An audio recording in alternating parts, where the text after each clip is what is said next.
세 번째 키워드로 가겠습니다. 이건 좀 무시무시한데 제목을 자극적으로 달려고 하는 건 아니고 이 단어를 두 개의 단어를 스킵할 수가 없었습니다. 대통령 암살. 페이스북에 뭐 대통령을 암살하겠다 이렇게 썼던 사람이 지금 체포된 건데. 예. 이거 뭐 지적 장애인이라는 소문도 있고. 예, 지적 장애인이라고 하고요. 뭐 20대가 장난으로 올렸다는 그런 소문도 있는데. 24인가 5인가 된 친구인데. 그냥 단순한 해프닝 같아요.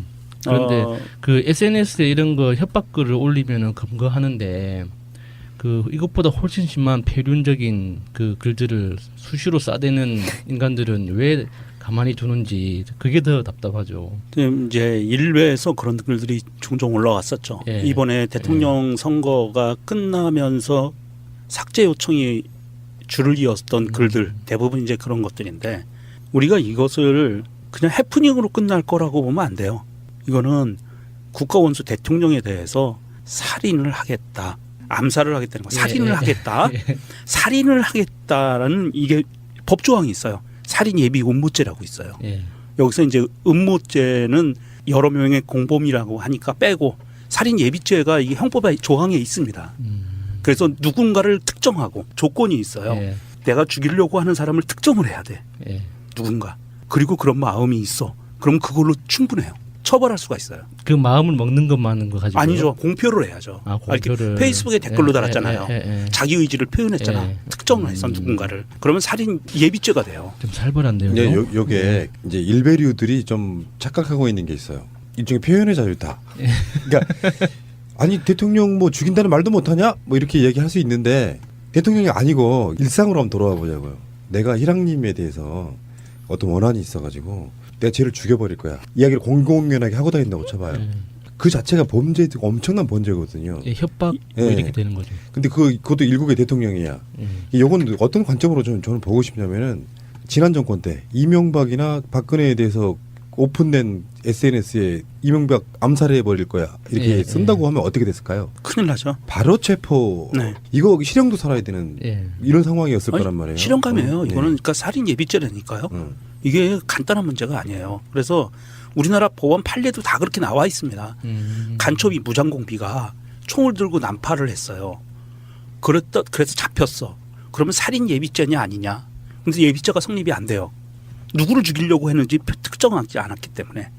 그런데 누군가를 죽이려고 한다는 쪽지를 갖고 왔어. 그리고서는 지령을 받았어. 그러면 살인 예비죄가 성립이 되거든요. 그리고 이 사람이 처음이 아니에요. 4월에 선거 벽보도 훼손한 혐의로 검찰에 송치된 적이 있거든요. 이거는 지적 장애 2급이라고 해서 봐줄 일이 아니죠. 지적 장애 2급이면은 어느 정도일까요? 난 그게 잘 몰라서 찾아봤는데 지적 장애 2급이면 지능 지수가 35에서 49 정도. 그리고 주변의 도움을 받아야만 어떤 단순한 작업을 할 수 있는 그러니까 이게 그 정도 수준이네요. 사실은 지적장애 1급 정도 되면 아무것도 구분을 못해요. 내 예전 초조카애가 1급인데 시설에 들어가 있거든요. 엄마 얼굴만 알아봐요. 아기처럼. 그리고 아무것도 못해. 지금 25살인데. 그렇거든요. 그러니까 지적장애 2급이면 이건 불가능해요. 지적장애 2급이 아닐 거고요.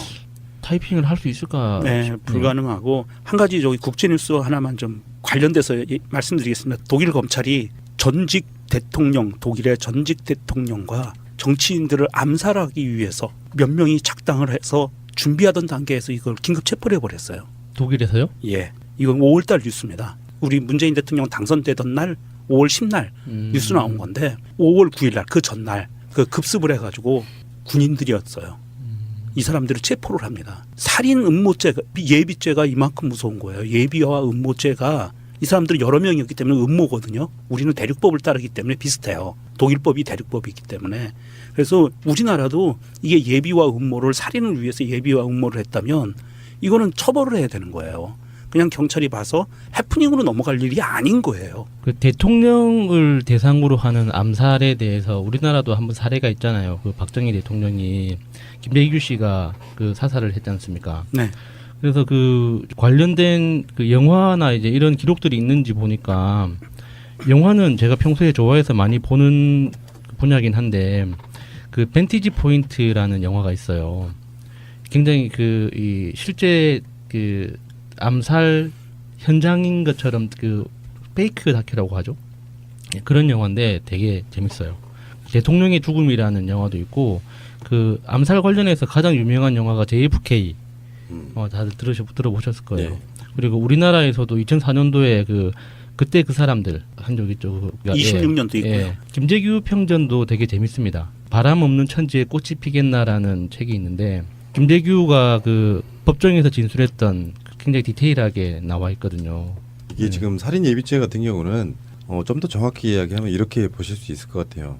말로만 그렇게 했느냐 아니면 뭔가 조금이라도 실행에 옮기려고 했던 게 있었느냐. 예를 들어서 뭐 총을 만들려고 했다든가 예. 아니면은 칼제비를 고용하려고 그 사람을 샀다든가. 아니 이 사람 그 지적장애 2급 이 사람 그 입건됐다는 사람 집에 가면 부엌칼 있을 거예요. 만들려면 만들 수 있지. 부엌칼도 있고 과도도 네. 있을 거예요.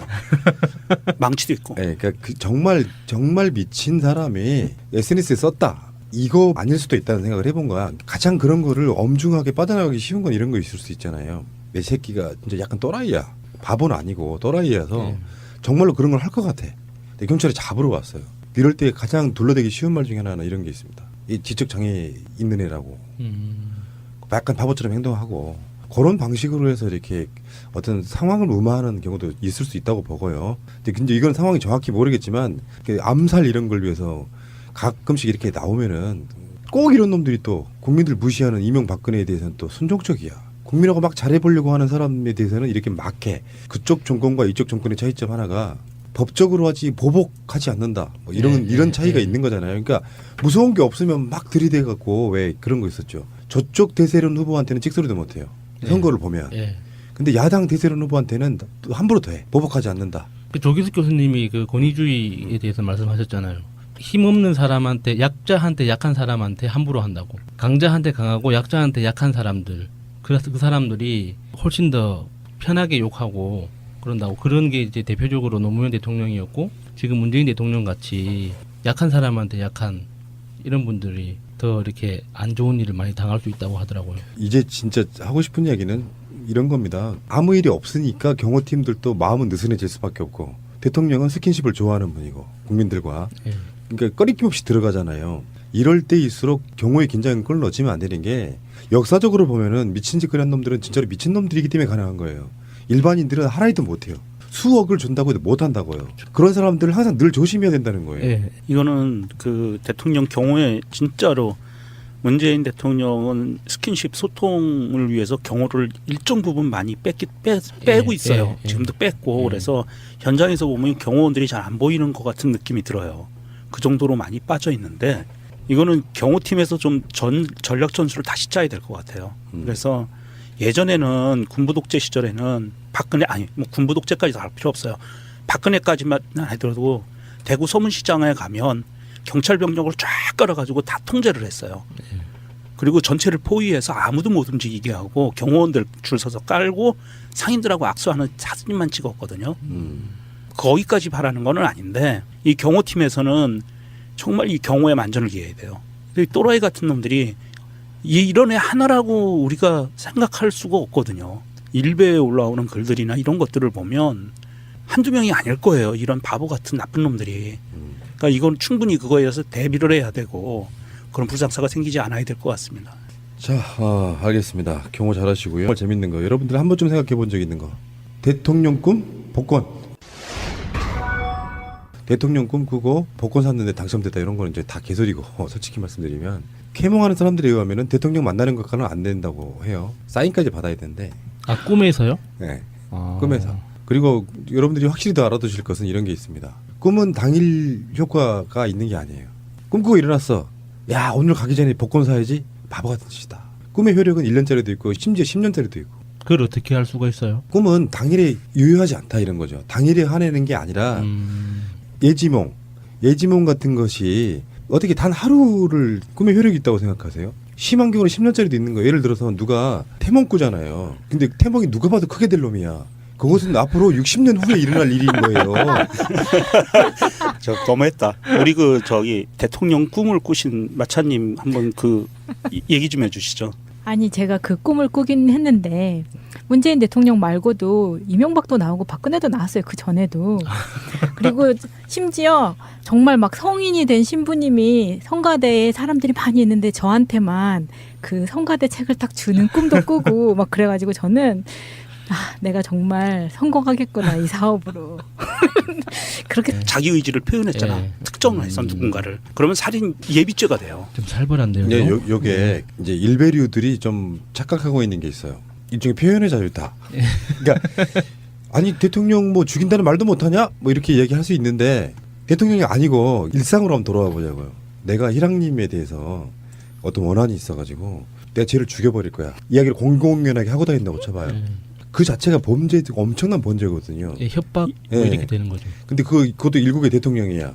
이건 어떤 관점으로 저는 보고 싶냐면은 지난 정권 때 이명박이나 박근혜에 대해서 오픈된 SNS에 이명박 암살해 버릴 거야 이렇게 예, 쓴다고 하면 어떻게 됐을까요? 큰일 나죠. 바로 체포. 네. 이거 실형도 살아야 되는 예. 이런 상황이었을 아니, 거란 말이에요. 실형감이에요. 네. 이거는 그러니까 살인 예비죄라니까요. 음. 이게 간단한 문제가 아니에요. 그래서 우리나라 법원 판례도 다 그렇게 나와 있습니다. 간첩이 무장공비가 총을 들고 난파를 했어요. 그래서 잡혔어. 그러면 살인 예비죄냐 아니냐. 근데 예비죄가 성립이 안 돼요. 누구를 죽이려고 했는지 특정하지 않았기 때문에. 그런데 누군가를 죽이려고 한다는 쪽지를 갖고 왔어. 그리고서는 지령을 받았어. 그러면 살인 예비죄가 성립이 되거든요. 그리고 이 사람이 처음이 아니에요. 4월에 선거 벽보도 훼손한 혐의로 예. 검찰에 송치된 적이 있거든요. 이거는 지적 장애 2급이라고 해서 봐줄 일이 아니죠. 지적 장애 2급이면은 어느 정도일까요? 난 그게 잘 제가 몰라서. 찾아봤는데 지적 장애 2급이면 지능 지수가 35에서 49 정도. 그리고 주변에 도움을 세 번째 키워드로 가겠습니다. 이거 좀 무시무시한데 제목을 자극적으로 달려고 하는 건 아니고 이 단어를 두 개의 단어를 스킵할 수가 없었습니다. 대통령 암살. 페이스북에 뭐 대통령을 암살하겠다 이렇게 썼던 사람이 네. 지금 체포된 건데. 예. 이거 뭐 지적 장애인이라는 소문도 있고 예, 지적 장애인이라고 하고요. 20대가 장난으로 올렸다는 그런 소문도 있는데 24인가 5인가 된 뭐, 친구인데 그냥 단순한 해프닝 같아요.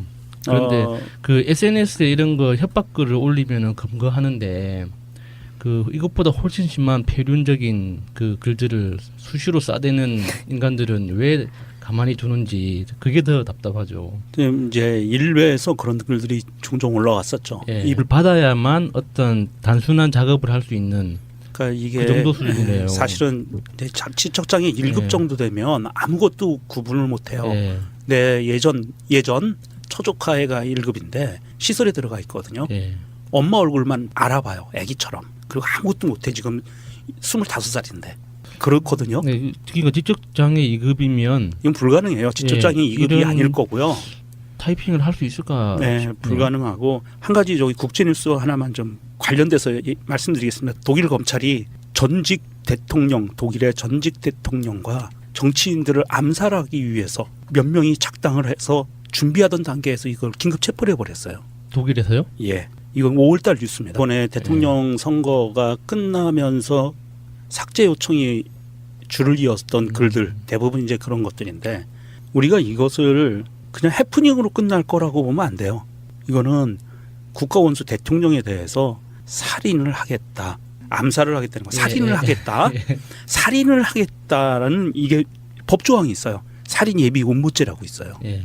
여기서 이제 음모죄는 여러 명의 공범이라고 하니까 빼고 살인 예비죄가 이게 형법의 조항에 있습니다. 그래서 누군가를 특정하고 조건이 있어요. 예. 내가 죽이려고 하는 사람을 특정을 해야 돼. 예. 누군가. 그리고 그런 마음이 있어. 그럼 그걸로 충분해요. 처벌할 수가 있어요. 그 마음을 먹는 것만은 거 가지고 아니죠. 공표를 해야죠. 아, 공표를. 페이스북에 댓글로 달았잖아요.